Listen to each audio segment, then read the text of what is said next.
কানে ফু। আচ্ছা মায়েরা, কানে ফু মানে একটু বলে দিই। এখন তো দেখবেন মায়েরা রান্না বান্না করেন, গ্যাস সিলিন্ডারের ব্যবস্থা আছে নাকি? আগে কিন্তু মায়েরা রান্না বান্না করতো কি ছিল? উনুন ছিল, এখন আছে কারো বাড়িতে। উনানে দেখবেন মায়েরা আপনারা কাঠ কিংবা কয়লা দেন, জ্বলতে জ্বলতে নিভিয়ে গেলে মায়েরা আগে কি করতো? ফু দিয়ে দিত, আর ফু দিয়ে দিলেই আগুন জ্বলে উঠছে। তাহলে আগুন ছিল কিন্তু কিছু দিয়ে চাপা পড়েছিল। ওটা কি? ওটা হচ্ছে ছাই। ছাই চাপা ছিল, ফু দিয়েছেন, ব্যাস চলে গেছে। এখানে তত্ত্ব বলছে প্রত্যেকের ভেতরে কৃষ্ণ প্রেমের আগুন আছে, জ্বলছে না কেন? কামনা বাসনা রূপী ছাই দিয়ে ঢাকা আছে। যদি গুরুদেবের কৃপায় কানে দীক্ষা মন্ত্র নিতে পারে, আবার কৃষ্ণ প্রেমের আগুন নিতাই। শুনে নিন, এইদিকে বলছে আকাশে যখন সূর্য ওঠে পুকুরে একটা ফুল ফোটে, ওই ফুলটার নাম কি? পদ্ম ফুল। আর যখনই পদ্ম ফুল ফোটে ভ্রমর দেখবেন যেখানেই থাক না কেন এসে গুনগুন গুনগুন গুনগুন করে। এখানে তত্ত্ব বলছে গুরুরূপী সূর্যের আলো কোন ভক্তের হৃদয়রূপী পদ্মে যদি একবার পড়ে, কৃষ্ণ ভ্রমর যেখানেই থাক না কেন হৃদয় পদ্মে এসে নিতাই গৌর হরি বল হরি। এই জন্য বলে যায় মায়েরা দীক্ষিত হবেন, এক প্রথম কথা হচ্ছে দীক্ষার দরকার আছে। ভগবান শ্রীকৃষ্ণ, এইদিকে ভগবান শ্রীকৃষ্ণ একটা গুরু নয়, হিসাব করলে প্রচুর গুরু দেখতে পাবেন। যিনি জগৎ গুরু কৃষ্ণ, তিনি কেন গুরু মন্ত্র নিলেন? যিনি জগতের মালিক, যিনি ঈশ্বর পরম কৃষ্ণ সচ্চিদানন্দ বিগ্রহ, অনাদির আদি গোবিন্দ সর্ব কারণে কারণ, যিনি ভগবান কৃষ্ণ, তিনি মন্ত্র নিলেন কেন? তার তো মন্ত্র নেবার দরকার হয় না। আসলে তিনি মানুষ রূপে এলেন, মানব দেহ ধারণ করে আমাদের মতো কলির জীবকে, অধম জীবকে শিক্ষা দেওয়ার জন্য। কি? আমি যেমন মন্ত্র নিচ্ছি ভগবান হয়ে, তোমাদের মন্ত্র নিতে হবে। কেন? কৃষ্ণ নামটা রেখেছিল গর্গাচার্য মুনি। শুধু তাই নয়, কৃষ্ণকে যখন মন্ত্র দিয়েছিল মায়েরা উপনয়ন হয়েছিল। উপনয়ন মানে পৈতে, হ্যাঁ না, উপনয়ন বা পৈতে হয়েছিল না? তখন দেখবেন গর্গাচার্য মুনি তাকে কি মন্ত্র দিয়েছিল গো? গায়ত্রী মন্ত্র কৃষ্ণ বলরামকে। এগুলো খুব দামি কথা, শুনে নিন। আমি বারবার বললাম, আপনারা তো শুনছেন বহু কিছু, আজকে যেগুলো শোনাবো আপনারা শুনে নিন, হিসাব করবেন, বিচার করবেন। 3 দিন কীর্তন শুনবেন, প্রত্যেকের কাছে কিছু না কিছু পাবেন। আজকে আপনি প্রথম দিনে কি পেলেন ভাববেন। গর্গাচার্য মুনি প্রথম মন্ত্র দিলেন, আর মন্ত্র দিয়ে কি মন্ত্র দিলেন বললাম? গায়ত্রী মন্ত্র দিলেন। দ্বিতীয় কিন্তু শিক্ষাগুরু কে বলুন তো? ওই যে গো সন্দীপন মুনি, যার কাছ থেকে তিনি কি করলেন? শিক্ষা গ্রহণ করলেন। গুরুগৃহে একবার বিধিসম্মত ভাবে তিনি শিক্ষা দিলেন। গুরুগৃহে গিয়ে গুরুর কাছে শিখতে হয় শিক্ষা মন্ত্র। আবার সবাই লক্ষ্য করুন, যে যেখানে বসে আছেন, ভগবান শ্রীকৃষ্ণ উপমন্য মুনির কাছে গুরু মন্ত্র নিয়েছিলেন। একবার প্রশ্ন এসেছিল, কৃষ্ণের গুরুদেবের নাম কি? বলতে পারলে 50,000। নাকি নাকি বলছো? ইউটিউবে দেখছিলাম, কৃষ্ণের গুরুর নাম কি বলতে পারলে 50,000। উপমন্য মুনি। এবার বলুন, উপমন্য মুনির কাছে কৃষ্ণ কোন মন্ত্র দীক্ষিত হয়েছিল? শৈব মন্ত্র, শৈব শিব মন্ত্র। আবার রাধাতন্ত্র বলছে যে স্বয়ং শিব নাকি কৃষ্ণকে মন্ত্র দিয়েছিল, শিব মন্ত্র। এটা কিন্তু শাস্ত্রে প্রমাণ দিচ্ছে। রাধাতন্ত্র খুলে দেখবেন, আপনারা পেয়ে যাবেন। এই জন্য প্রত্যেকের জীবনে গুরু দরকার। অনেকে আমাকে প্রশ্ন করে, প্রদীপ বাবু গুরু কি চেঞ্জ করা যায়? বললাম আপনার অসুবিধা কিছু, সৎগুরু চেঞ্জ করা যায় না, অসৎ গুরু চেঞ্জ করা যায়। একজন মহিলা এসে বললেন, আমার একটা অসুবিধা আছে। বলে কেন? গুরুর চালচলন ভালো দেখলাম না, গুরুর আচার বিচার দেখলাম না, গুরু মুখে বলছে এক আর কাজে করছে এক, আমি ঠিক বুঝতে পারলাম না। কবিরাজ গোস্বামী বলেছেন, গুরু যে শুধু ব্রাহ্মণ হবে তা নয়, কিবা বিপ্র কিবা শূদ্র নসিব কেনে নয়, কৃষ্ণ তত্ত্ববেত্তা যেই সেই গুরু হয়। যিনি কৃষ্ণ কথা, হরি কথা ভালো বলতে পারেন, যার কাছে বসতে আপনি কিছু জানতে পারবেন, তিনি জাতির বিচার নয়, তাকেই গুরু করবেন। আপনার জানার পথ আছে। গুরুকে পরিবর্তন করা যায়। রামকৃষ্ণদেব বললেন, যাকে তাকে গুরু করো না, তুমি ডাক্তার দেখাচ্ছ, কবিরাজ দেখাচ্ছ, রোগ হয়েছে, রোগ ভালো হলে সেই কবিরাজকে ধরো তুমি। কিন্তু রোগ যদি ভালো না হয়, তুমি যেমন ডাক্তার চেঞ্জ করো, সেরকম তোমার জীবনে গুরু মন্ত্র নেবার পর গুরু স্বভাব যদি ভালো না দেখো, গুরুর আচার যদি ভালো না দেখো, তোমার জীবন যদি আরো উল্টো দিকে যাচ্ছে মনে করছো, তুমি অবশ্যই গুরু চেঞ্জ করবে। একজন ব্রাহ্মণ তার উপনয়ন বা পৈতে না হওয়া পর্যন্ত সে যেমন পুজো করবার কোনো অধিকার পায় না, একজন মানুষ যতক্ষণ না গুরুমন্ত্র না নেয় ততক্ষণ গোবিন্দ ভজন করবার কোনো অধিকার পায় না। এই জন্য বারবার বলবো, আপনি গুরুমন্ত্র জপ করবার আগে মহামন্ত্র জপ করতে পারেন। গুরুমন্ত্র নেন নাই কিন্তু মহামন্ত্র জপ করতে পারেন, হরে কৃষ্ণ নাম করতে পারেন, মালা নিতে পারেন। কিন্তু ভগবানের সেবা গুরুমন্ত্র না নিলে আপনি নিতে পারবেন। কেন? গুরু আপনাকে শিখিয়ে দেবে, গুরু আপনাকে শিখিয়ে দেবে যে কিভাবে ভজন করতে হয়, কিভাবে সাধন করতে হয়, কিভাবে পথ চলতে হয়। এগুলো গুরুর কাছ থেকে সেবা শিখতে হয়। কেন না, যে জমিটা উর্বর হয় নাই তাতে যদি বারবার উর্বর করতে গেলে কৃষ্ণ নাম করুন, দেহ উর্বর হবে। হরিনাম নেবেন, কানে দীক্ষা নেবেন, আপনার জীবন সুন্দর হয়ে যাবে। দীক্ষা মানে কি? দিয়ে খা। যে ভগবানকে দিয়ে খায় তার দীক্ষা নেওয়া সার্থক, আর যে দিয়ে খায় না তার সার্থক নাই। আমাদের এলাকাতে অনেক মানুষ আছে, ভগবান বলে কেউ নাই। ভগবান কি আমাকে খেতে দেয় না? ভগবান বলে কেউ আছে? আমি রোজগার করে আমি খাই। তাকে একটাতে উত্তর দেবেন যে ভগবান বলে যদি কেউ নাই, ভগবান যে আছে তার প্রমাণ তুমি। বলে কেন? আমি কেন? না, যে জামাটা তুমি পরেছো ওটা একজন তৈরি করেছে, যে বাড়িতে তুমি বাস করো ওটা একজন তৈরি করেছে, প্রত্যেকটা জিনিস একজন তৈরি করেছে। তাহলে তোমাকে কে তৈরি করেছে? তোমার এত সুন্দর হাত, পা, নাক, চোখ, কান, শরীরে এত যন্ত্র, এগুলো তৈরি করলো কে? স্বয়ং ভগবান। একটা কথা বলে, একটা কথা আপনি বুঝিয়ে দেবেন, একটা বাচ্চা জন্ম নেবার পর কি খাবে এ কথা কে ভেবেছে? বলুন, কে ভেবেছে? এ কথা ভেবেছে স্বয়ং ভগবান। মায়ের স্তনরূপ যেমন মধুমান্ড দিয়েছে, যা পৃথিবীর কোথাও পায় না। মায়ের চোখটা খুব গরম নয় যাতে বাচ্চার জিভ পুড়ে যাবে, মায়ের চোখটা খুব ঠান্ডা নয় যাতে বাচ্চার ঠান্ডা লেগে যাবে, মায়ের চোখটা খুব মিষ্টি নয় সুগার হয়ে যাবে, মায়ের দুধটা খুব টক নয় যাতে বাচ্চার অম্ল হয়ে যাবে। নদীর মধ্যে দিলেন জল, গাছের মধ্যে দিলেন ফল, তিনি আমাদের জন্য এত কিছু দিলেন, আমরা তার জন্য কি দিলাম? যদি এই বিচার কারো থাকে তবে তিনি মানুষ হতে পারলেন, আর যদি এই বিচার কারো হয় না, ও মানুষ হতে জন্ম নিল, হুঁশ হলো না, ও মানুষ হলো কিন্তু হুঁশ হলো না। তাই মহাপ্রভু প্রত্যেকটা জীবের দ্বারা হরিনাম দিচ্ছেন, যাকে দেখছে তাকে তাই কান্তি বলছে, দাদা তুমি যাও ও ধীরে ও তোর ভাবে না কৃষ্ণ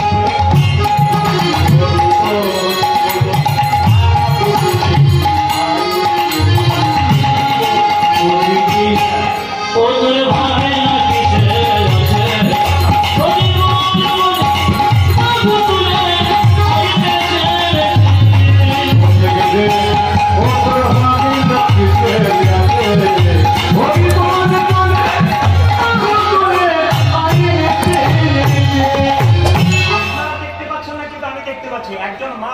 প্রথম থেকে সেই গালে হাত দিয়ে বসে আছে। আমি তাকে বলবো, কৃষ্ণের ছবি দেখেছেন, গালে হাত দেখেছেন কোথাও?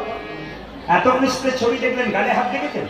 তা যিনি জগৎ সংসার চালায় তার গালে হাত নাই, আপনি একটা সংসার চালাচ্ছেন, আপনার গালে হাত নেই। আর ভাবছো বসে চলবে কিসে? তুমি ভাববার কে? যিনি ভাববার তিনি ভাবছেন, তুমি বসে বসে ভাবো তাকে। তুমি যদি তাকে ভাবো তোমার কথা সেও ভাববে, আর তুমি তার কথা ভাববে না, ঘরের কথা ভাববে, তো নিতাই গোল হরিবোল করবে। ও ঠিক রে ও তোর ভাই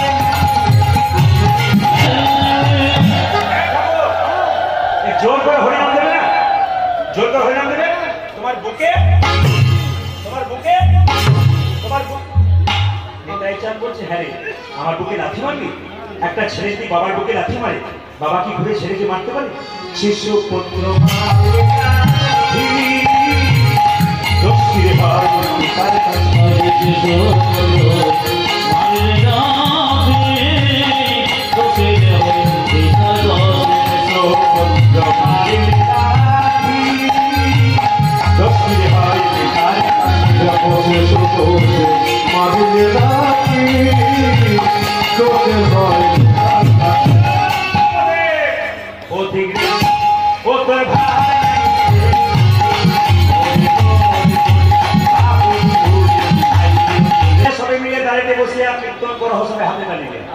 মহাপ্রভুর কথা কীর্তন করার সময় তো সবাই পান না, সবাই মিলে 10-5 হাত 10-5 সবাই মিলে দাঁড়িয়ে বসিয়া কীর্তন করা সবাই হাতে দাঁড়িয়ে সবাই মিলে হাত দাঁড়িয়ে কীর্তন করবে না।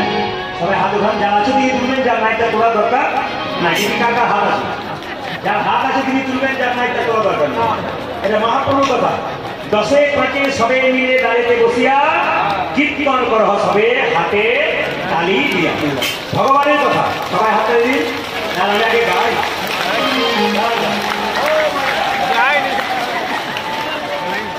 আগে তেলের মধ্যে 5 ঘন্টা দেন, তাহলে তো ঘন্টা না দেন না কি বলছে, তালিটা পরে দেবেন, আগে শুনে নিন। আতরণ হ্যান্ডেলা বলুন, হরি হরে নম কৃষ্ণ নম কৃষ্ণ যাদবায় নম, হরি হরে নম কৃষ্ণ যাদবায় নম, নম কৃষ্ণ যাদবায় নম, হরি হরে নম কৃষ্ণ যাদবায় নম।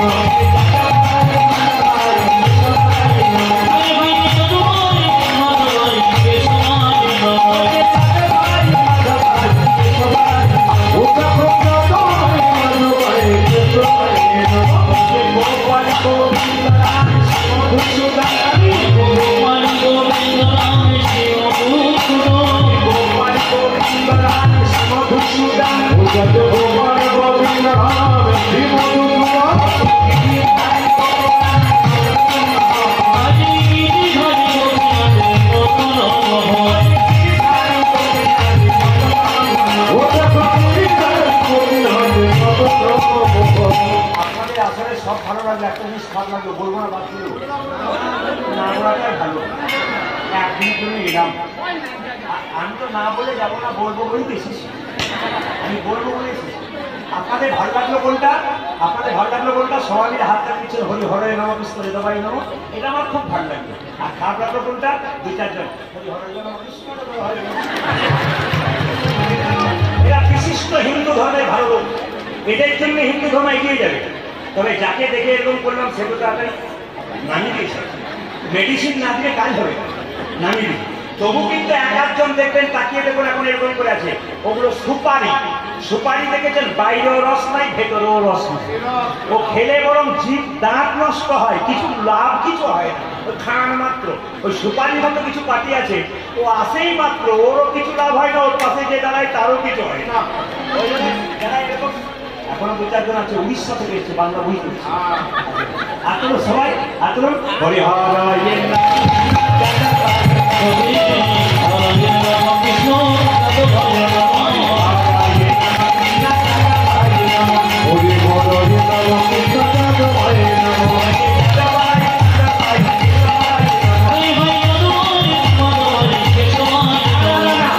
আমি দেখতে পাচ্ছি যিনি এরকম করে আছেন তার পাশে জিজ্ঞেসেন তিনি হাত তুলছেন কেন বলুন তো? কিছু মনে করবেন না।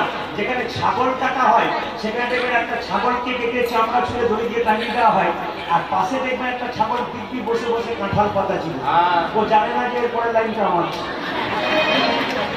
এরকম পার্টি 2-4 জন আছে, সবাই হাত তালি দিচ্ছে, 2-4 জন ওই কাঁঠাল পাতা ছিল। এত বড় পুরো সবাই দেখছে যে কে কে তুলে নেয়, কে কে এরকম করে।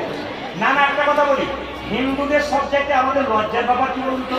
এই যে দুটো শিখল বাজছে না, এগুলো অনেকে চিনতে পারে না। আমি আগে বাসে গান করতাম কলেজে করতে করতে, তখন আমার গাড়ি ছিল না, এদিকে বললাম তোরা আগের গাড়িতে যাও, আমি ক্লাস করে যাবো। আমি ক্লাস করে যখন যেতাম একসঙ্গে যখন গান করে ফিরছি, সিট পাই নাই, এত ভিড়, ঝাড়খণ্ডে গান করতে গেছি। একজন মাস্টার মশাই আমার সামনে দাঁড়িয়ে আছে, আমি ওনাকে চিনি বেশ করি, তো উনি শিখলটা ওনার গায়ে যে না ধাক্কা লেগেছে, উনি সঙ্গে যে না গাড়ি ব্রেক দিচ্ছে, শিখলটা গায়ে লেগেছে, আর সঙ্গে সঙ্গে দাদা, ও দাদা, দাদা কি হলো? ভোলটা সরান। মাস্টার মশাই লোক, তিনি বলছেন ভোলটা সরান। বললাম দাদা ওটা ঢোল নয় খোল। সেটাই রাজ্যকে গান করবেন, ঢোলটাই আমাকে ঘিরে পড়লেন। দাদা কিছু মনে করবেন না, এই ঢোলটা একদিন আপনার কাজে লাগবে। আমার বিয়ে হয়ে গেছে, ওই বিয়েতে নয়, আপনার বিয়ে বাকি আছে, ওই বিয়েতে লাগবে। বলে কোন বিয়ে? বড় হরি হরি হরি। আবার যত দিন যাচ্ছে তত ভদ্র হচ্ছে আমরা। কিরকম ভদ্র একটু বলি, আগে দরজাতে লিখতাম কি বলুন তো, বাবা মায়ের আশীর্বাদ, ওই সুস্বাগতম বাংলাতে লিখতাম, এখন ইংরেজি শিখলাম, লিখলাম ওয়েলকাম। আবার যত ভদ্র হলাম লিখলাম কুকুর হইতে সাবধান। আর কলকাতায় গিয়েছিলাম ছোটবেলায়, ক্লাস 7-এ পড়ি আমার কাকা বাবুর সঙ্গে। তো কলকাতায় ঘুরছি, তখন তো বাড়ি দামি ছিল না, সুন্দর সুন্দর বড় বড় বাড়ি, দরজায় লেখা আছে সাবধান ভেতরে কুকুর। কাকা যারা ভেতরে আছে তারা সবাই কুকুর, বাকি সব মানুষ। বলে কেন? আমার তারা একটি দেখতে পারতে একটি কুকুর, বাকি সব মানুষ। মানে আমাদের কত অধক্ষ হচ্ছে আমাদের জন্যই কুকুরকে নিয়ে সাহায্য করছে যাতে কেউ ঢুকতে না পারে। কুকুরগুলোর পাওয়া আছে আমাদের চাইতে না, কি বলছেন? আবার দেখবেন, কিছু মনে করবেন না, আমি প্রায় বাড়িতে বাসা থাকি, এখানে যেতে বলি না, প্রায় বাড়িতে বাসা থাকি। এই মুর্শিদাবাদে গান করতে গেছে একটা বাড়িতে বাসা, বিরাট বড় বাড়ি, দরজার সামনে রাধাকৃষ্ণের মূর্তি রেখেছে, খুব সুন্দর। আমাকে দাদা প্রদীপ বাবু, এইটার কীর্তিত্ব, বড় বাড়িটা কেউ দেখবে না, দরজার সামনে রাধাকৃষ্ণের মূর্তি রেখেছি, দেখেছেন কেমন? আমার খুব ভালো লেগেছে। কিন্তু একটা জানার কথা ছিল আপনার কাছে, বলে কি, রাধাকৃষ্ণের মূর্তি রেখেছেন, যখন প্রচন্ড বর্ষা আসে, বৃষ্টি আসে, শিলা বৃষ্টি হয়, আপনি কোথায় থাকেন? বলে আমি ঘরে থাকি। আর রাধাকৃষ্ণ কোথায় থাকেন? দরজার উপরে। যত পাথর সব উনি খাক না, যত বৃষ্টি বাদল ঝড় সব উনি খাক, আর আপনি ভেতরে থাকেন। মানে আমাদের লজ্জায় এই যে ভগবানকে ফাঁকাতে রেখে দিলাম, আমি ভেতরে রইলাম, আমি এসিতে রইলাম, ভগবান রোদে পুড়ছে। কি কঠিন ব্যাপার আমাদের। আসুন হাত তুলে বলুন, আপনাদের চেতনা জাগুক, আমাদের চেতনা জাগুক।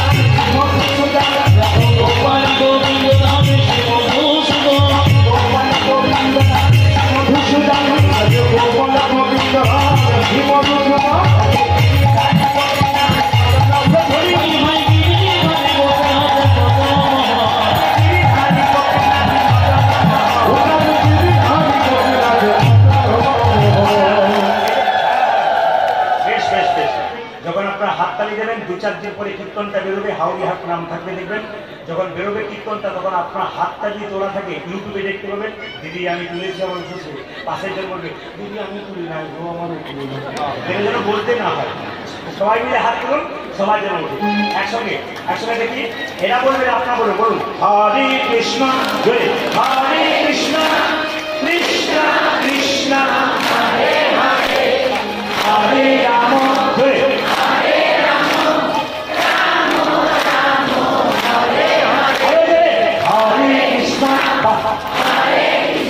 দারুণ।